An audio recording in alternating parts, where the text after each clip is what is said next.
we've got 2 glasses of water, 1 glass of water at around 75 to 80 degrees Celsius, which is around 176 degrees Fahrenheit, to determine which way is up. Basically the top is the part here that fits under your top lip. So we're going to put this in for 25 to 30 seconds. And now we just take it out. As you can see, it's kind of gone a clear color, so we just shake off the excess water and we make sure that we have it in flush. So basically that's it, mold it. So we leave the stick in to maintain the hole at the front, the gap, and basically put it under the cold water to cool it off. Then we basically remove the stick, blue stick. So what we're left with is gap at the front here, and as you can see from the bottom, basically my bottom teeth were slightly pushed forward.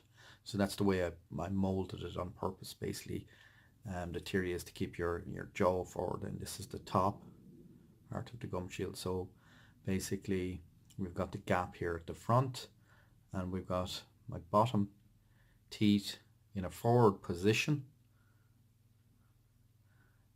which will also keep my tongue in a forward position, which helps keep the airway open. DIY MAD mandibular advancement device fitting. Okay, so sometimes it might be necessary to repeat the process. I just didn't feel as if I got the first fitting right, so basically I just repeated the process. I don't know if you can see, it's actually the difference between first time and this is the second time. It's the same mouthpiece. This is the bottom part of the mandibular advancement device, the mouthpiece. So as you can see, it's kind of, I'm missing 2 bottom teeth here, so obviously that's kind of showing the gap here. It just goes to show that you can get a pretty good fit, but I did need to perform it a second time, basically the same process. And I would suggest maybe the kettle that I use to boil the water does have temperature settings on it, and I did set it to 90 degrees this time, which made it a little bit more malleable, a bit softer with the heat, and I kind of pretty much put it in instantly. So if you can see there, there's a significant difference between, you know, what it originally